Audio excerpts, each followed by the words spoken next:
Excellent. So welcome. Thank you so much for attending today's Demystifying Cybersecurity for Small and Mid-Sized Manufacturers. Our webinar today is hosted by AM&T in partnership with a couple of our sister centers, which is wonderful. A center for TDO, which serves Central New York, and AIM, which serves the Mohawk Valley, as well as Steve, which I'll tell you a little bit more about our partnership. I'm Carol Miller, the Executive Director at AM&T, and I'll be today's moderator. This webinar will be recorded and a link of the webinar will be available on our website, excuse me, at amt-mep.org. You'll also get it as in the email that we will send out after the webinar is completed today. If you have any questions at any time during the session, please feel free to use the Q&A function on the webinar screen. You can type in your question and I will monitor the questions submitted and ask the speakers to answer. Please ask your questions anytime, as we'd like to address your questions throughout the presentation as well as at the end. Cybersecurity today is our topic. It's one of my favorite topics and it's a really timely topic. We'll be doing some introductions. Jeff Dubrava will be doing a short introduction of MEP, and then we'll get into the meat of the material, which will include what is cybersecurity, why is it important, auditing and preparing for the CMMC, as well as we'll talk about remediation and the importance of managed services. And then at the end, we'll talk about funding opportunities, and then we'll wrap up with the remaining questions and answers. So that's our agenda today. As part of the introduction, I'd like to turn it over to Jeff Dubrava. Thank you very much, Carol. I appreciate it. And good afternoon, everybody. As Carol mentioned, my name is Jeff Dubrava. I am the Business Development Manager within AM&T, and I am going to talk a little bit today about Manufacturing Extension Partnership and give everybody on the call a brief introduction and a little bit of an understanding and idea as to what the MEP network is all about. So AM&T, TDO, and AIM are all part of the Manufacturing Extension Partnership Network. Manufacturing Extension Partnership, also commonly referred to as MEP, is comprised of the National Institute of Standards and Technology, in addition to MEP centers in all 50 states, including Puerto Rico. Our network has over 1,400 trusted advisors, consultants, and experts that are housed in approximately 375 MEP service locations throughout the country. All of our MEP centers have a singular mission, and that is to enhance the productivity and technological performance of all manufacturers.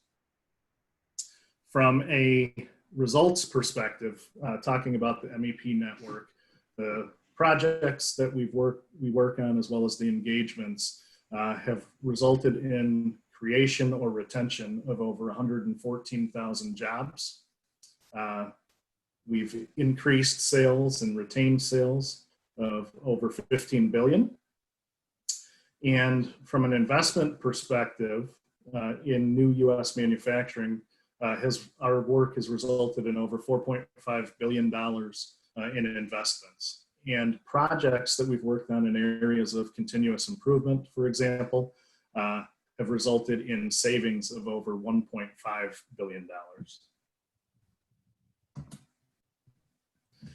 So talking specifically about New York State, as Carol mentioned, we've got 3 of the MEP centers within the state on our call today. So AM&T, TDO, and AIM. Throughout New York State, we've got 10 total regional centers. As you can see here, looking at the map, we're all broken up into regions with responsibilities covering specific counties within the state.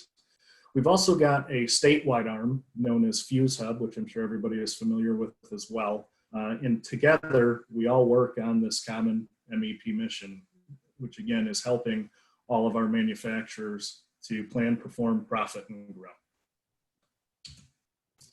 From a service offering perspective, Our network is very extensive. We work in projects in many areas. It's a very diverse set of offerings. And just to give you a few examples, we do a lot in the areas of growth and innovation, as well as people development, areas of operational excellence, and really getting into a lot of technology type projects and what we're here to discuss today in cybersecurity.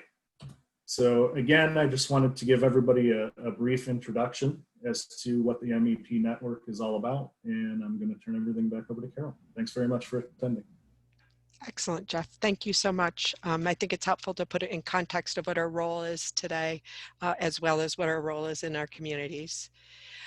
So we have two very knowledgeable presenters today. Paul Laporte, that's with the AIM Center, which serves the Mohawk Valley, and his bio is there on the screen, as well as Steve Stelwell. We're really pleased to have him speaking today with the level of expertise that he brings to the table. So we appreciate that very much.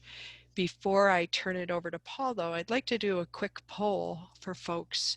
And that is, you'll see that pop up on your screen. So if you could respond to that. And we're curious to see, have any of the participants today in the session experienced a cyber attack?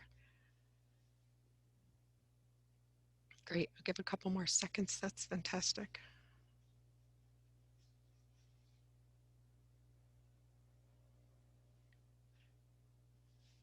Great. I think we have most of the attendees. So where I want to share the results. So it looks like, wow, that's crazy. When you think about it, almost 40% of the folks today that are in attendance have had a cyber attack. So this is a really important conversation.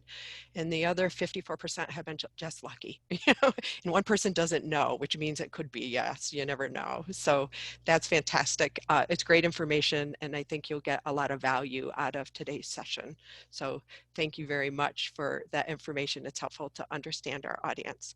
So with that, I'm going to turn it over to Paul, and he is going to talk about the cyber, kind of what is cybersecurity, and then we'll get into the remediation stuff with Steve. So thank you. Paul? Okay, thank you very much, Carol. I'm just going to go ahead and pull up the presentation right here. Just give me a moment. There we go. Okay. Okay, so thank you all for coming on to the webinar today during probably a lot of people's lunch hours. I appreciate your time for that. One of the reasons that I like working in manufacturing as opposed to some of the other spots where you see a lot of cybersecurity people drift towards is because I get to work with some extremely smart people who have dedicated a lot of their smarts to kind of other areas. So they may not have as much awareness of what cybersecurity is and why it's specifically important, especially for people who are in manufacturing.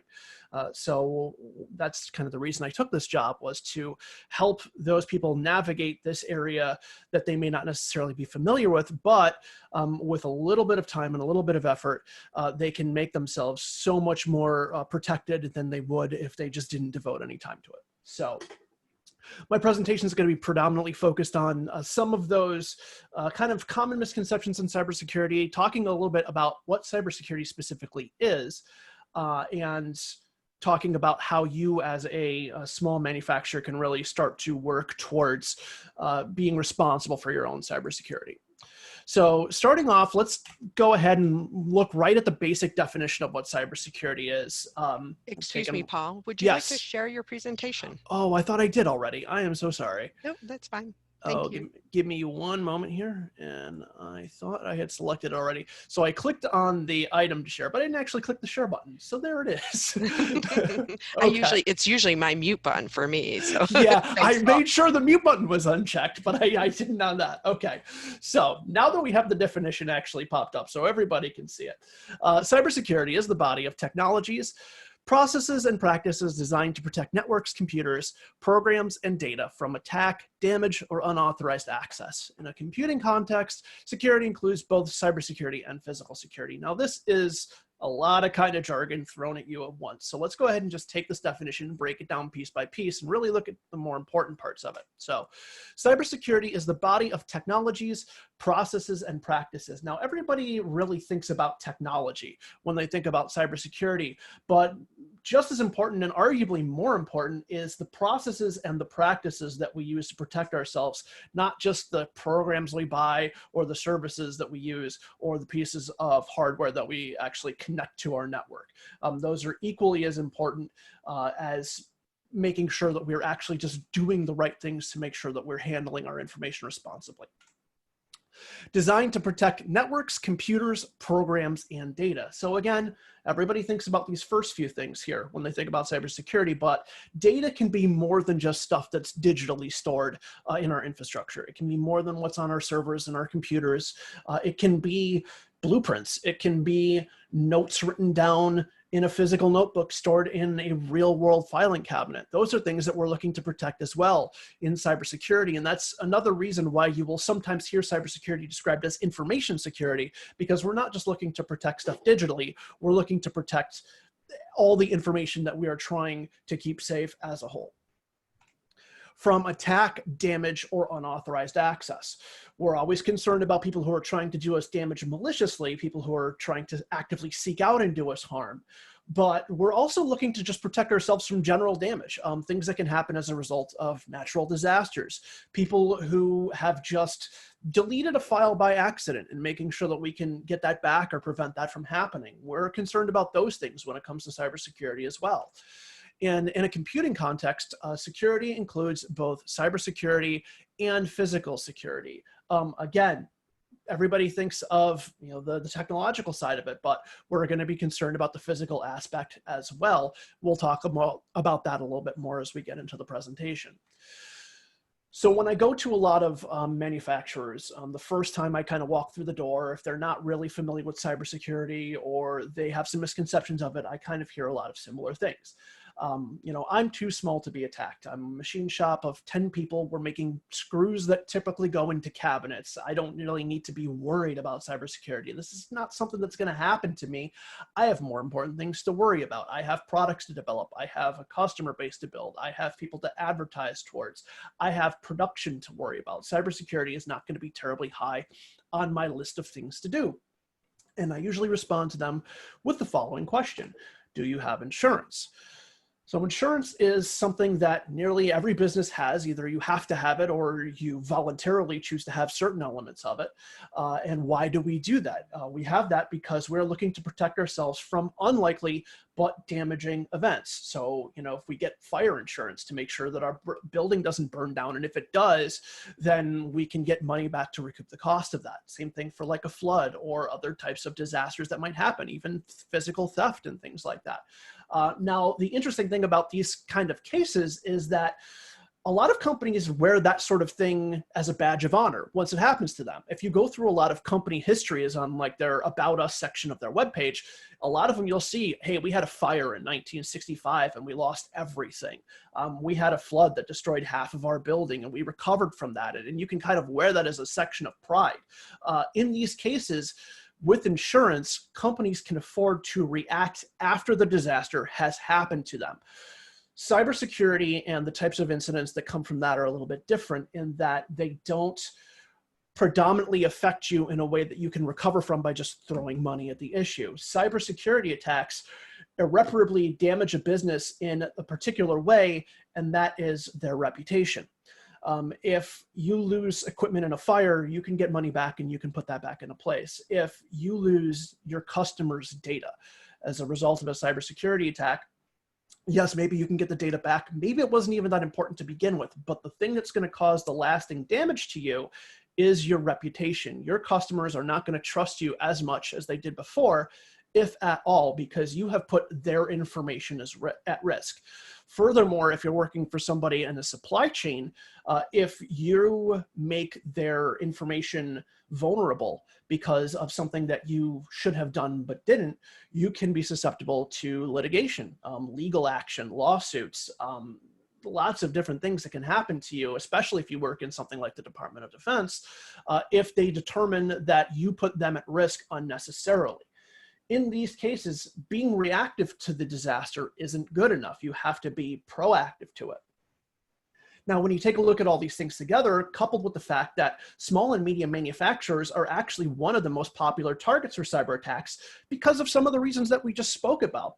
Business owners don't give security a high priority. They have so many things they have to worry about just trying to keep themselves afloat, especially in times like this, that they tend to let cybersecurity slide by in favor of making things easier for their workers and making themselves more productive. And as a result, attackers tend to go after the path of least resistance. They go after the target that is going to give them the most return for the least investment of their time and their resources. And if that means going after a smaller business and maybe getting a smaller payday, but having it be much easier than a bigger target in something like retail or healthcare or insurance, then they will happily do that. On top of all of this, one of the scary metrics that we see, and not just with manufacturers, but with small businesses in general, is that 60% of small businesses that are the victim of a cyber attack go out of business within 6 months of the event. And again, that's because of the damage that's done to their reputation. It's not because of the downtime or, the loss of business because they weren't able to produce after the attack had happened. It is because they've lost one or two big contracts, key customers that were kind of keeping them afloat. And now they just can't keep the doors open anymore, and they have to close down. So this is why a strong cybersecurity plan provides a proactive solution rather than a reactive one. Instead of helping to recover from the disaster, it helps prevent the disaster from happening at all, saving a business time, money, and preventing their reputation from being negatively affected. So that talks a bit about what cybersecurity is as a whole, but I want to talk about the actual elements of protecting yourself. And I like to do that in something I call the chain of security. The chain of security are the areas which, when combined, comprise the majority of concern in regards to data theft and loss. These are, obviously there's exceptions, but for the most part, most of the things that you're trying to do to protect yourself can be split out into these 4 categories. The first is physical. Can my information be accessed in the real world? Physical security is rarely associated with cybersecurity at all, but it determines how easy it is for attackers to physically access information or devices. It has been shown time and time again that if somebody who's trying to do a person or a business harm can physically touch the device or the piece of information that they are trying to get access to, their likelihood of success of an attack goes up exponentially. Again, when we look at security, if you have a server sitting in a room and I take that server and I hit it with a hammer and your whole company goes down as a result of that, that's a cyber attack. If I walk out with the box completely, that's a cyber attack. We're looking at more than just protecting ourselves in a digital vector. So physical security is a very important element of that chain of security, of protecting ourselves as a whole. Some security considerations to give when we're looking at the physical security of a company are making sure that we have important equipment stored in secure areas like locked rooms or special server cabinets that only the IT department has access to. Making sure that we have physical access to the building restricted via locks, keypad, card swipe entry, key fobs, things like that. Making sure that all non-employees or visitors entering the facility have to sign in at a reception or a security station, and using video surveillance, video cameras to monitor entry points externally or key internal areas, like, again, keeping a camera pointed at the entrance to our server room so we can see everybody who's going in and out of that. Second link in the chain of security is the network one. This is making sure that our information preventing our information being accessed by an outside computer. Network security is what people traditionally think of when they think of cybersecurity. Again, it's the idea that we're protecting things in the digital space. This is what really kind of comes to everyone's mind, and it protects the information and the devices that we keep on our network. Now, obviously, the more that we do with remote work, especially now with offices being at reduced capacity or employees working strictly from home, this importance tends to go up. If you're in an enclosed environment, you still want to be concerned about it, but if you're doing a lot of work via the internet, whether it's through customers or through your own employees, this is something that you need to take a particular importance on. Some network security considerations that we have is making sure that we have a firewall that's installed that will protect our network, that we have user permissions for our employees restricted to necessary duties, so they only need to access the files and operations of a computer that they need to do their job. We want to make sure that we have an antivirus solution present and up to date, that we have an identity management system in place, like a Windows Active Directory, where everybody is logging in with a username and password, so we can kind of keep track of who has access to our network and what they're doing on it. We want to limit our program installation specifically to IT administrators, so we don't have employees who can install things either intentionally or unintentionally on their computers that could do us harm. We want to make sure that our software, like our operating systems and our programs, are updated and patched regularly when those updates are released. And we want to make sure that our public-facing systems, such as any email servers, web servers, file transfer systems, anything like that, we want to make sure that those are heavily secured and segregated from our internal network. Third link in the chain of security is policies. Does my company have policies in place to keep my information safe? So the first two links in the chain of security are great, but they're effectively useless if you don't tell the people who work in your company how to safely and responsibly handle that information, and that is done via policies. Policies are the rules set by management to determine how devices and information are handled. The implementation of policies can help support other areas of security, so policies really help kind of balance out and strengthen all of the other areas. We can have a policy stating how long our password should be. That helps our network security. We have a policy stating, what access areas of the building employees can come in through. That helps our physical security. All of these things are kind of used to reinforce these other areas. Some considerations to give when we look at policies is making sure that we have rules in place that clearly dictate the usage of IT resources and handling of sensitive information.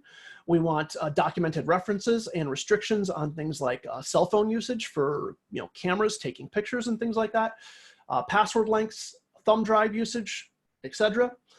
We want to clearly outline the process for reporting IT and security incidents and who to report those incidents to. And we want to make sure that information can be communicated uniformly and not through hearsay. Again, making sure that we have these rules written down in place is a better solution than what a lot of small businesses do, which is just everybody kind of knows the rules. Nobody really wrote them down, and there was no real formal communication to them. They just kind of got them through osmosis, basically. This makes sure that everybody understands the same set of rules and that they're following the same guidelines as everybody else. And then that leads into our final link in the chain, which is training, making sure that my employees are properly trained to protect my information. So in addition to writing down those rules, we want to make sure that we are formally and officially communicating those rules to our employees so they understand them. And if they have any questions, then we can clarify them. Employee training allows employees to safely and properly handle the company devices and information. It helps employees protect themselves and others from cybersecurity attacks. And as a rule, the more knowledgeable a staff is, the more secure the company will be. When we think about cybersecurity, we have to consider the fact that the people working for us are the people who have the greatest access to our information out of anybody. They have more than anybody else in the entire world. So we want to make sure that those people understand how important it is to handle that safely, how to do that, and to make sure that everybody is aware of that, from the CEO down to the maintenance department. If we have a strong employee base who knows how to protect themselves and knows the stakes, the overall security of a company just goes through the roof. Because again, attackers will look for the weak points in any sort of employee structure and try to attack those employees that they think that they might be able to trick or deceive into giving them the information that they're looking for. Some employee training considerations that we look at is making sure that we have a full policy review with new employees upon orientation and existing employees at regular intervals. So you want to have an element of cybersecurity training with every new employee, and then probably about once or twice a year or so with your existing employees, just so they don't forget things, or if there's any changes in the policy, they can be made aware of those. Employee training allows proper communication of any additions to new policies and revisions to existing policies. And sound training across the board with policies mean that less incidents happen, and that leads to a reduced incident from impact. It also leads to a reduced impact from any incidents that may in fact happen. So if something does actually get through, the damage for that will generally be lessened because people will be aware of how to protect themselves in the event that somebody does succeed, it will mitigate the damage that happens to your company. And this can also help shift the liability from the incidents that happen at the company to an employee if policies are violated. So if an employee at your company does something that they were not supposed to do, and that results in an attack on your company, it is better for the company as a whole if they can say, this person did something they weren't supposed to do. Here is the rule in the policies where they were told that they weren't supposed to do it. Here is the time in which they were trained in not to do this thing, but they did it anyways, as opposed to you not having any policies, you not having any formal training. Well, then how do we know that you told them not to do it if there's no rules written down and they weren't actually trained? It looks better for the company, and again, can help you protect your reputation if you have that sort of structure in place. Now, the reason that I call these things a chain of security is a chain is only as strong as its weakest link. Again, you can spend hundreds and thousands of dollars on making sure that you have, big devices in place to protect your network, services that track every move of every employee. But if an employee still is tricked into giving their password out to somebody, doesn't really help as much. Again, attackers will look at the weakest area of any given company, and they will exploit that area. Again, you can protect yourself as much as you can. If you leave your doors unlocked at night, I can just walk in and take your server. Not a big deal. So you want to make sure that every area of this chain, every link in this chain, is given equal importance to every other one to make sure that your overall cybersecurity foundation is strong. Okay, now I know I don't want to take up too much time, but I did want to go over what the process of a cybersecurity assessment looks like, because at AIM, that is really kind of our bread and butter. It's our specialty. We really are the first point of contact for a company who is looking to improve their cybersecurity, and we provide assessments for them that kind of detail and roadmap what they need to do to improve their cybersecurity profile, and if they have any industry standards that they might need to make in terms of the Department of Defense, we help them meet those guidelines as well. And that's split up into a couple different parts. So the first step that we do is a logistical map. This is a physical walkthrough of the company where I'm going through the entire facility and IDing and documenting each individual device in the network. So I'm taking a look at where that device is located, what employees are using it, how it's being accessed, what information that device has access to. We're determining the environment of the IT devices and how they're being used, so where your network equipment is stored, where your servers are stored, and so on. This allows specific questions to be asked about specific devices. So if multiple employees are using something, I can get more detail on that. I can get more detail of how much physical access somebody might have to something if I actually see it in place. And then this is all capped off with an overview of the physical site security. So we'll take a look around the external perimeter of the building, and we'll see where employees are coming in, where visitors are coming in, what doors are being kept open for ventilation and things like that, and if they might be close to a particular piece of information or hardware that we're trying to protect. It gives me a good kind of overview of the company to actually walk through and take a look at all the things that are in place. Step two is overviewing the current document that is required for Department of Defense compliance, but I use this in my non-Department of Defense assessments as well, and that is a review of the NIST 800-171 requirements. This is something that was put in place by the National Institute of Standards and Technologies, and it's in general a pretty good foundation and baseline for companies of just about any size. So we're reviewing this document with the human resources and IT team involvements of any company, whether that's in-staff IT or outsourced contractors. The document itself has 14 sections and 110 items. And what we're doing when we overview this is we're comparing the existing company policies and practices to what the 800-171 recommends to see where they are right now and actually meeting any sort of requirements or best practices that they should really be meeting. And I also have the 14 subject sections outlined here. So as you can see, it's not just, again, looking at a technological aspect. We are looking at policies. We are looking at personnel security, physical protection. There's a lot of different elements to it. This is the document that we use in our assessments. And it's a pretty strong foundation, again, for whether or not you're doing Department of Defense or government work, or if you're just a private company. And then step 3 in the process is we will go through employee interviews. So we'll select 5 employees for about every 50 to 100 employees that actually use IT resources within the company. I will try and take them from varying departments, varying levels of experience within the company. So people who've been working there 20 years, people who started last week. I'll try and get, kind of a broad range from that. Varying levels of IT experience, again, people who are very technologically savvy versus people who are more novices at using computers.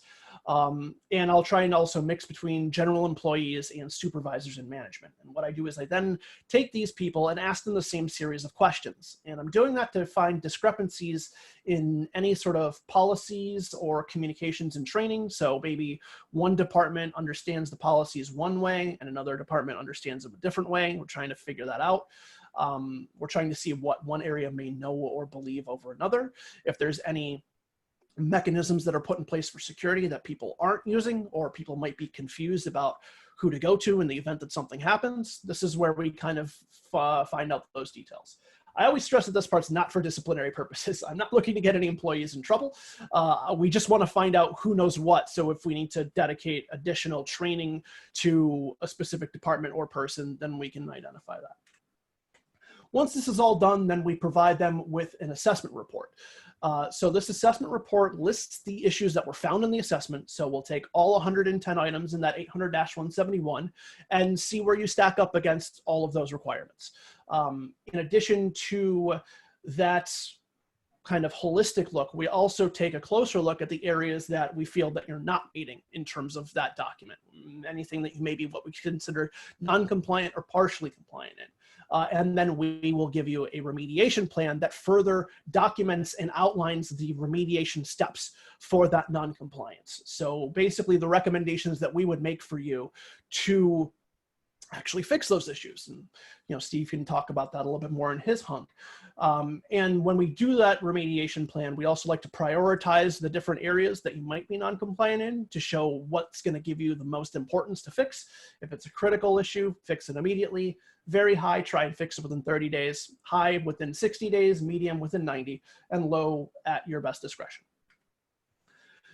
Once we're done with the assessment, depending on the type of project we have, that can include follow-up steps. So we'll have post-remediation activities.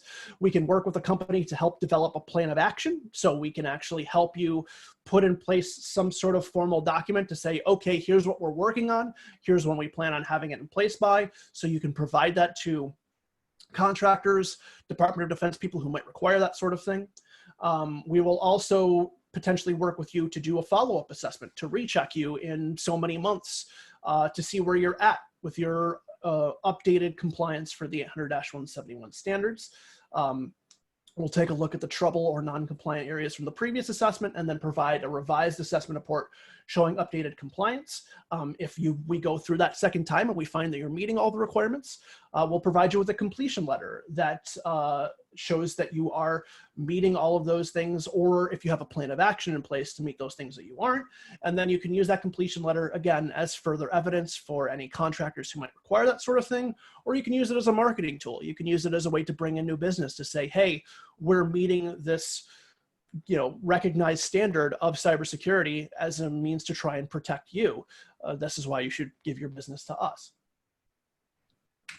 Now, in addition to all of these things, which we've been doing for a few years, we do have something new kind of coming over the horizon, which is the CMMC, or Cybersecurity Maturity Model Certification. Again, this is particularly for Department of Defense contractors, but you might see some private contractors who will be looking to make you be certified at a certain level as well.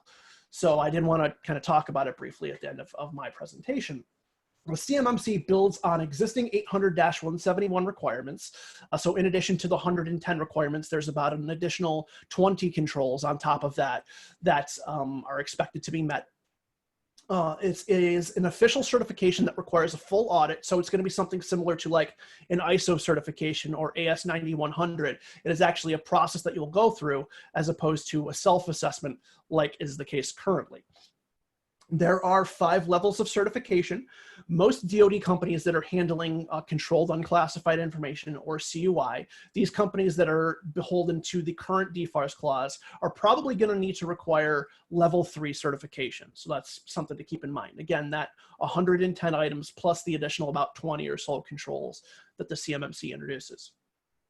These certification requirements are expected to be rolled out in contracts over the coming few years. The issue right now is that the CMMC is a very young model that was put into place. It was kind of drafted and released right at the time the pandemic hit.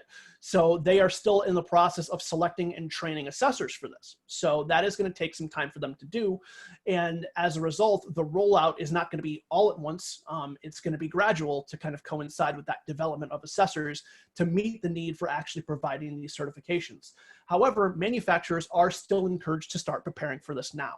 One thing that's different from the current standards that Department of Defense contractors have to meet is that having a plan in place for the things that you're going to do is no longer going to be good enough when the CMMC actually hits. You're going to need to have all of those areas fixed and prepared at the time of your certification audit. So you want to get a head start on that. You don't want to have to wait until you have to do it. You want to get a jump because some of these things may require an investment of money and time, and you want to make sure you can plan out for that. So with that said, I'm going to go ahead and turn it back over to Carol. And if there are any questions, then we'll go ahead and address that at the end of the presentation. Excellent, Paul. That was really informative. I appreciate the basic information as well as the details around the assessment. We've done a number of those assessments with companies over the last 2 years, and they've been tremendously valuable and put together a great roadmap and have solid programs in place as a result. Before we move forward, we do have one question in the chat, and I would like to address that. It says, is it important to recognize and reward employees that report potential cyber attacks? It helps promote a culture of security. So, Paul, I don't know. That's a wonderful question. Yes, absolutely. And I think one of the things that happens in the cases of attacks is one of the things that causes them to be bigger and do more damage than they might have previously if they were reported earlier, is that if an employee did something wrong or did something by accident that they weren't supposed to, and they see that it's something that they kind of like, you have that oh no moment where like, oh, I opened this thing, and you kind of realize it immediately, like, oh, I shouldn't have done that. If they're scared of getting in trouble or worse, being fired, they're going to just kind of like back away from the computer and like hope the problem solves itself like come like the next morning or whatever. Fear in general is the enemy of cybersecurity, kind of like across the board, but especially when it's within your own employee structure. Again, I always stress that in order to have good cybersecurity, you do not want to threaten employees if they do something wrong. It's okay. If you did something wrong, we'll need some more training for you. Tell us as soon as you possibly can. You're not going to get fired. You're not going to get in trouble. Like, let's just sort it out as quickly as we can. So that is an excellent question and an excellent point. You want to really reward and encourage the early reporting of a cyber incident, because that's going to minimize the damage. If somebody walks away because they were afraid of what was going to happen to them, that gives it a lot more time to circulate and cause harm. But if they think to themselves, oh no, I have to report this immediately because I want to make sure that the company information is safe, and they're not worried about what's going to happen to them as a result of that, that will do so much in protecting the information of a company. So yes, absolutely, 100% do that. That was a very good point. Great. Thank you so much, Paul. And also, we didn't introduce our fifth panelist today, and that's Mike Mexer, who is the TDO Business Development Manager. And I think he has one question that was texted to him. So Mike, if you would be so kind. Yeah, Paul, what's the most common type of cybersecurity attack? What do I typically, how are they coming at me, and what are they going after? So in general, it does shift depending on from year to year. The most common one that we have seen recently is ransomware attacks. It varies, but it's usually some sort of form of a person was tricked into downloading an attachment or a file that they weren't supposed to. Then they open it up. This program then goes through their computer and any other computers that it can reach on a network, and then takes the information on them and essentially locks them up and goes, okay, your information is locked. Give us $200, $300 and you can have it back. If you don't give us $200, $300 within 24 hours, it will be gone forever. Now, if you have been backing your network up and your devices up regularly, this is not a huge issue. You'll have to kind of start over, but your information isn't gone.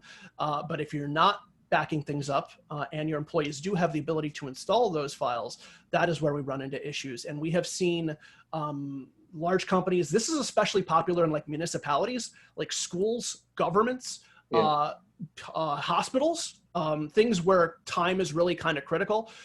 That is where we will see that. Additionally, besides ransomware, which has just kind of come into vogue in the past few years, really the bread and butter of what anybody is trying to do is what's called social engineering, where they will try and trick you. It's con work. They're just trying to convince you that there's somebody else, so you will give them the information that they're looking for. And again, a lot of this has nothing to do with anything technological. It's, I call up your receptionist and I say, oh, hi, I'm from Microsoft Security. I'm working with, he gives the name of your boss who you found on your company website. He's not in the office right now, but I need to do some work on his computer. Do you have any information regarding his password or his schedule or your password or anything like that? And they'll trick you into giving them the information that you need. And then they use that information to get what they're looking for. This is particularly powerful because in business, we're kind of pre-trained to want to help other people, to provide people with information so they can do their jobs, because we need to do that to work as a whole. So that is why training kind of above all else, so people can see, know what these common attacks are, know how to protect themselves from them. That's the most important thing, because even if you have your computer, your company locked down solid, if I can call and poke around and get some information from people, I can get a lot that you wouldn't necessarily expect. Great. Thank you, Paul. So we're running a little long on time, but it's been great. The content's been fabulous. Steve, I don't know if you want to add anything to that, or if you'd like to get started on the remediation and planned IT services.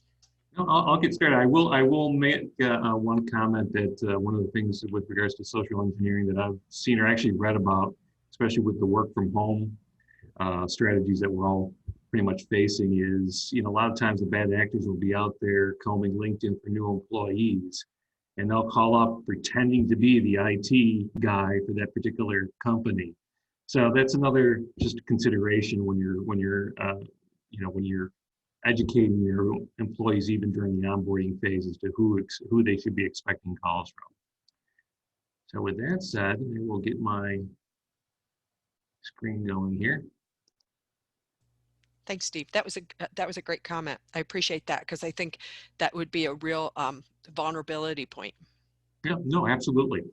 So I'm going to start in on mine, and Paul, you did a great job. As you can see, Paul has a lot of passion and knowledge for what he does. I've worked with Paul in the past on a couple of different projects. But remediation starts with a solid foundation.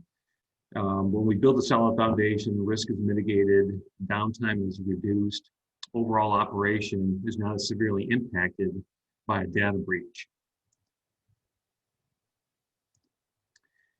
As Paul mentioned already, data theft does impact small to medium-sized businesses probably more than any other sized organization.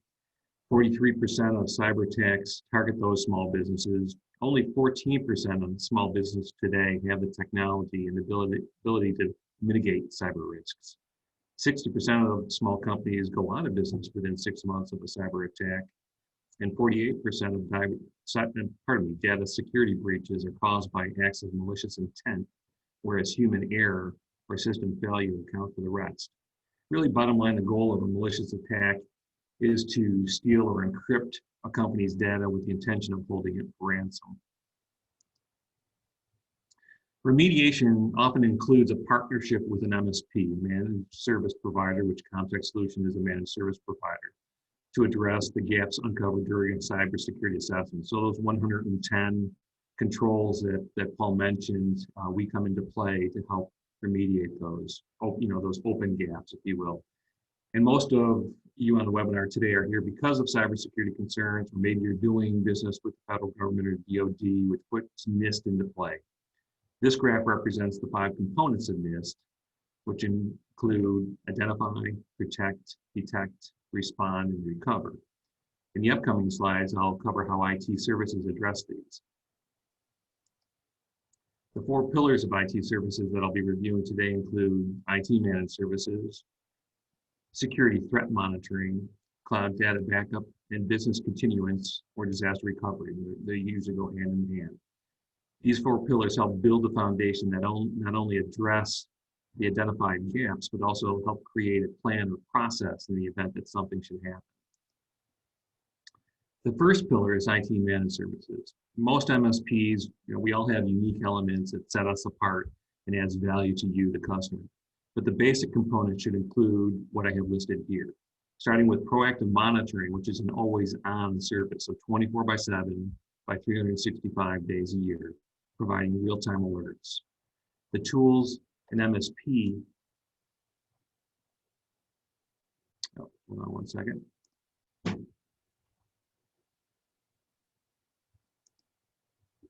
Well, I'm going to stop sharing for a second here. And I'm going to share again. Screen 2. There we go. Sorry about that little interruption. The tool an MSP uses in this area is called our RMM, or Remote Monitoring and Management Platform. The platform is highly customizable and allows us to provide the best possible service to our customers. The events that are generated from the RMM, as well as issues created by end users, are governed by an SLA or service level agreement.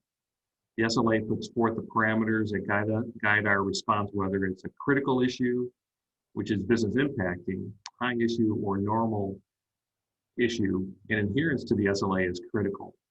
And typically, it should be noticed, the SLA is set by the customer. So you guys are setting the response level, not the MSP. One of the biggest gaps in a company's environment is in the area of software patching. It's one of the areas that Paul had touched upon. This function is often overlooked and can create security vulnerabilities in a company's environment.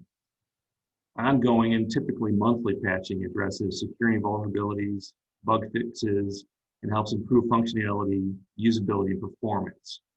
The last component is what I will refer to as shallow water or basic security hygiene, with the implementation or deployment, I should say, of an antivirus solution. This can include either the traditional signature-based antivirus, or lately we've seen a trend towards antivirus solutions that use human behavior analysis and artificial intelligence to recognize malicious attacks and prevent it.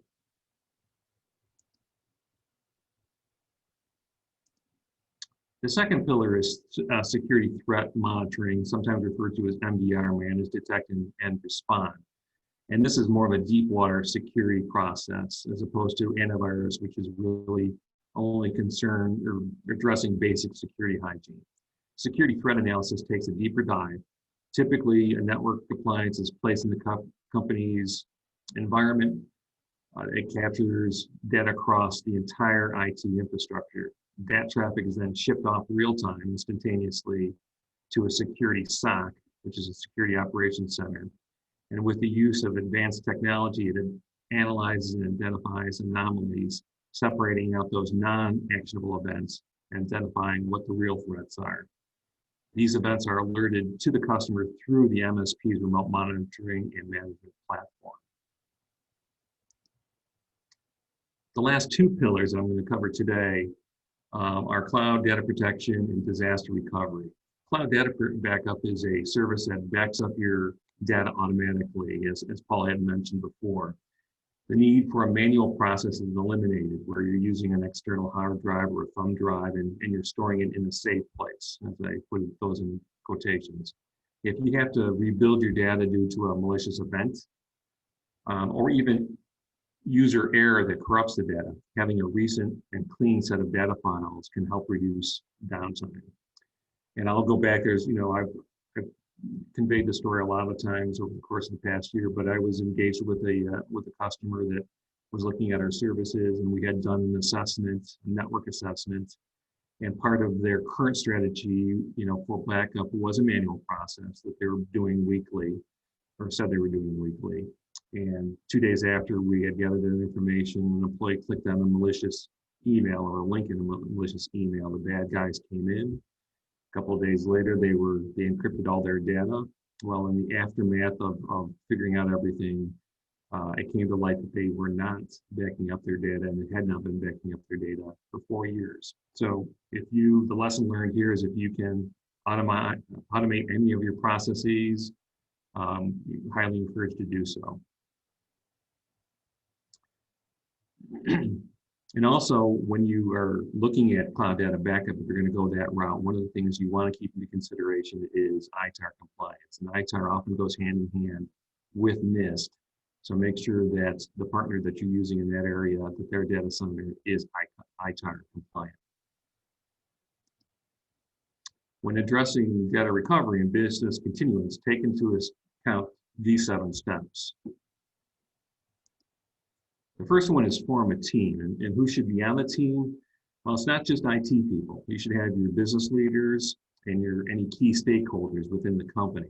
Identify their roles. Who's responsible for what during planning? When a disaster does strike, what is everybody's responsibility? Identify critical business processes and risks. What if email goes down? How will you communicate to your employees? If we had a physical loss to the building, do we have partnerships where we can resume operations with somebody next door or down the road? Your phone system, what is your plan B if you have a VoIP system or something along those lines? Any physical building considerations, and also data in the cloud. How is that backed up? You take into account that even though you have an application that's in the cloud, it's not the responsibility necessarily of that company to back up their data. So even though you may have Office 365, you still want to take into consideration how you're backing up that data. Also, label dependencies. What is your weakest link? What single points of failure do you have? If employees don't have access to your primary business system, what is your plan B? Do you have redundant internet connections? That's a simple thing, but often goes overlooked. And do you have a generator to power your building? Define vital applications, which include email, any line of business applications like ERP, engineering, your HR information systems. Your website, is it hosted internally by yourself, or do you have a partner doing that for you? And what cloud-based systems do you have? In terms of your current strategy on backup, is it on-premise? Are you backing it up to a tape or a thumb drive or a network-attached storage device? Your cloud data, as I mentioned before, where is that data? How quickly can you get it back? Is it stored, as I mentioned, in an ITAR-compliant facility? And if you're multi-site, maybe you're doing site-to-site backup between the sites, but not everyone has the luxury of having multiple sites. And also workstations. A lot of the manufacturing companies out there, you have engineering level workstations. Are you backing those up? And is the laptop data stored on the network by default? Then you want to get into more of the technical aspects of RPO and RTO. Your recovery point objectives, that's the time allowed to elapse since the last backup. How much data can you afford to lose? Your RTO, or recovery time objective, is the amount of time required to recover the business function from an outage. So how long can you be down without these applications running? And make sure that your stakeholders agree to these objectives. This is something that should be defined by you as a business as part of your plan. Monitor your backups and make sure that they are completed each day. And as I mentioned before, don't really rely on human intervention. Test and restore these at least monthly. And then test your plan. Walk through your plan at least annually. Make sure it's part of your year-end activities. Typically, a full environment recovery test is expensive and time-consuming. And the only true way to find weaknesses in your plan is to exercise it. So redesign accordingly. Take the results of your test and adjust as needed. When new critical applications are added to the environment, make sure the plan is updated. Also meet quarterly, or at least on a quarterly cadence, with your DR team when there's any changes in your business that would affect the plan. And remember again, DR is not just an IT function. And lastly, I always like to wrap this up. Paul brought this up, and it is worth bearing To go over again that education is really key when it comes to your end users, and because typically they do represent the largest security gap. So here's a list that I typically do share with a lot of my customers, and it starts out with a Google quiz. It's a 5, maybe 10-minute quiz. It goes through how to identify malicious email, phishing emails, things along those lines. You also have discrete tools that automates an ongoing educational process. It sends out those fake emails, fake bad emails, if you will, and if your end user clicks on it, then they go through a process of education, as well as safe site checkers. So if there is a site that, well, I'm not sure, first of all, if you're not sure, send it to your IT folks to check it out. But there are a list of safe site checkers that you can put the site into to see if this actually is a legitimate site or safe site. So those are the things that I like to share with you. That wraps up really my end of the presentation. Certainly, I hope you got some value out of that. Excellent. Thank you so much, Steve. That was wonderful. It was super informative. I'm going to go back to our last topic, and I apologize for going over time, but I think this is an important one that we make sure that we hit on, and everyone can see that, I'm hoping, for funding opportunities. Because there are some monies available out there to help with both assessment and remediation. So I'll turn it over to Jeff for a couple minutes, and then we'll wrap up with questions. Sure.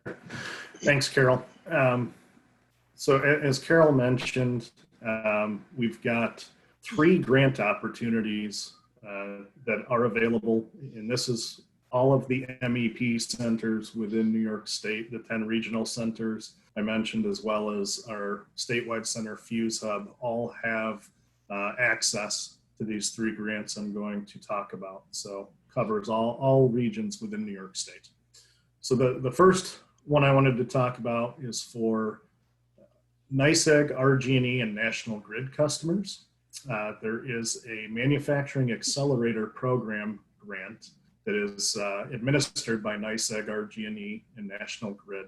And as Carol mentioned, these assessments in the remediations that Paul and Steve just discussed are definitely great projects that could take advantage of this type of grant, in addition to a lot of other work.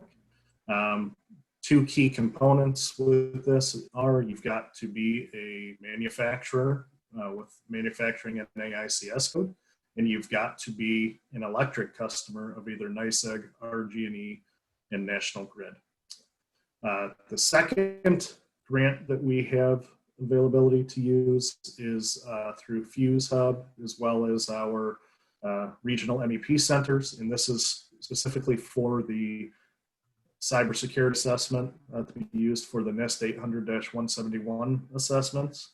The only key item for this is that you've got to be a manufacturer and you've got to be a new client to our MEP network within the state. That is either a brand new client or somebody that has not worked with us over the last 4 years.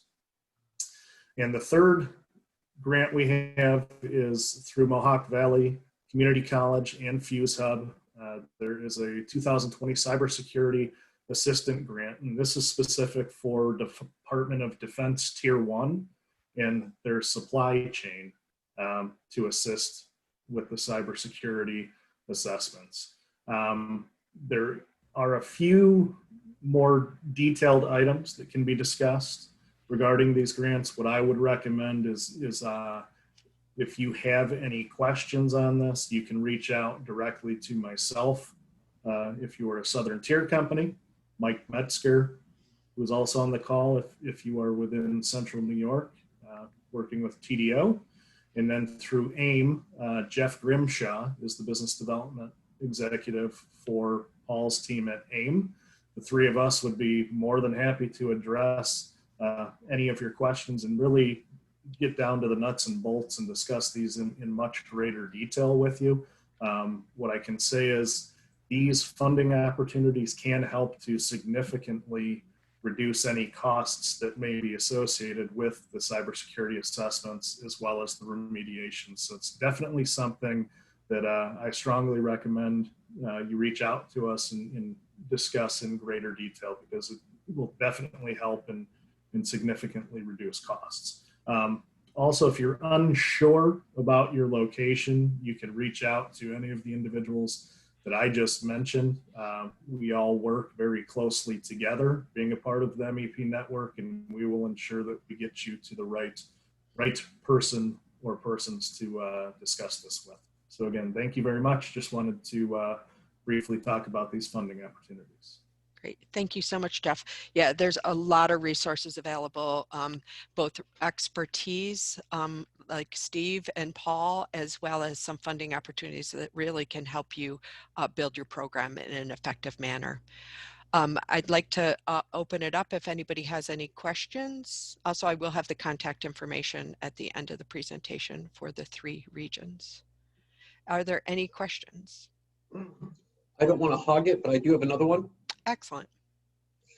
Steve or Paul, if I come into work tomorrow and we've been hit and I don't really have the IT infrastructure staff, what do I do? Do I call law enforcement? Do I contact IT people? Once you've found you've been hit, what's your next step?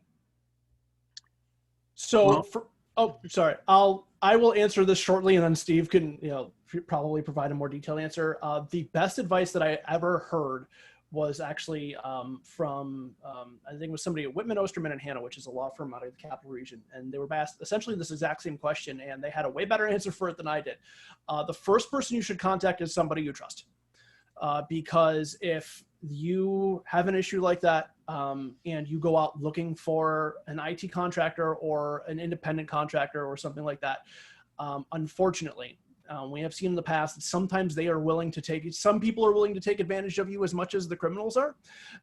So if you have a situation like that, whether it's somebody in-house who maybe has more IT experience than you do, if it's an IT contractor that you work with, if it's somebody else in the infrastructure or outside that you think could help you with this, that's going to be your first point, and they will help you kind of guide you in the right direction, because the answer to that is going to be different depending on the situation as a whole.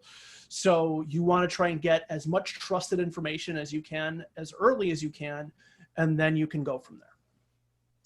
Yeah, my answer isn't too much different than what Paul had mentioned, probably more from a process perspective. For those that do go through the assessment, the NIST assessment and the remediation, part of what we do, the Comtech does, when we get involved is you're actually going to have a NIST manual. So one of the first things you need to do is make sure you are contacting the trusted person, which is typically going to be maybe the president of the organization. But the next thing is you're actually going to go through the NIST manual that tells you what you need to do. Because if you are a DoD subcontractor, well, now you need to notify everybody that you do business with in terms of what level of impact you've had or breach you've had in your environment. So that's my answer there. And is it worth paying ransomware? Never. No, never, not ever, not ever.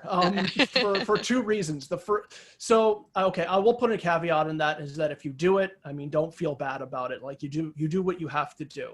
If you have no backups, nothing like that, and this is the only way that you can go forward, you do what you feel is best for your company. However, under normal circumstances, number one, they are under no obligation to actually give you your information back. If you, hey, pay me $300 and I'll give you your info back. Okay, here's $300. Bye. They're under no obligation to give you what you're looking for if you pay the ransom. That's number one. Number two, if you pay the ransom, it only reinforces the fact that this attack's a good idea. If nobody pays the ransom and everybody has a backup to go off of, then this sort of attack dies. But if it continues to work, even in a very small percentage of the time, it will be successful enough for them to continue to try and do that. So I would say, again, if there is any other way out for your company other than doing that, avoid it at all costs. If it's a thing where you have no backups and this is all you've got, then do what you have to do. But in the vast majority of cases, no, absolutely not. Great. Thank you very much, Paul. I have one more poll that I would like to do before we wrap up today's session. So if folks would take a minute to, based on what you heard today, how would you describe your cybersecurity effectiveness? This is an anonymous poll. So this is just to kind of think about, where you stack up in regards to what we reviewed. Excellent. It's interesting. It's very interesting. I should show you the results, right? All right, so here we go. So it looks like about 55% of the folks think their program is somewhat effective, almost 20% not effective, and we have about 27% very effective. So hopefully you can take what you've learned today, if we have not effective and somewhat effective, the information that's available, and also please feel free to reach out to us individually based on your region. Here's the contact information that Jeff talked about.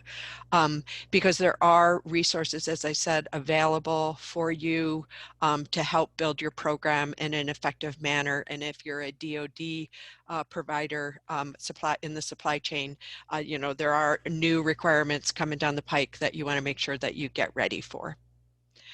So with that, I'd like to wrap up today's session.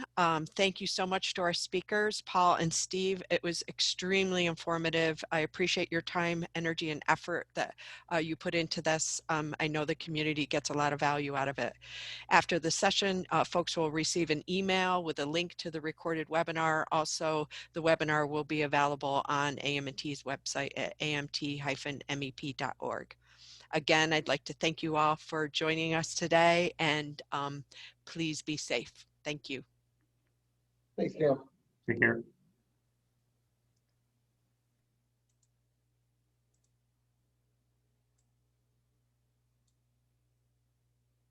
Thanks, guys.